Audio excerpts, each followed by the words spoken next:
अमरावती जिल्ह्यात सध्या प्रचंड उष्णतेची लाट पाहायला मिळते। तापमान 45 अंशाच्या घरात पोहोचल्याने नागरिकांचे जनजीवन विस्कळीत झाले आहे। दुपारच्या वेळेत शहरातील रस्त्यांवर अक्षरशः शुकशुकाट पाहायला मिळते। या भीषण उष्णतेचा आरोग्यावर होणारा परिणाम लक्षात घेता जिल्हा सामान्य रुग्णालय प्रशासनाने विशेष तयारी केली आहे।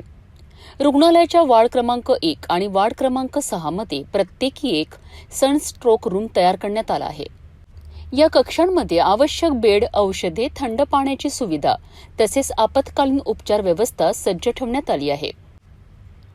सध्या दिलासादायक बाब म्हणजे एकही उष्माघातग्रस्त रुग्ण दाखल नसल्याची माहिती समोर आली आहे।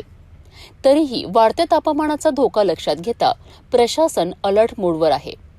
नागरिकांनी दुपारच्या वेळेत बाहेर पडणे टाळावे, भरपूर पाणी प्यावे आणि कोणतीही तब्येत बिघडल्यास तात्काळ रुग्णालयात जावे असे आवाहन करण्यात आले आहे।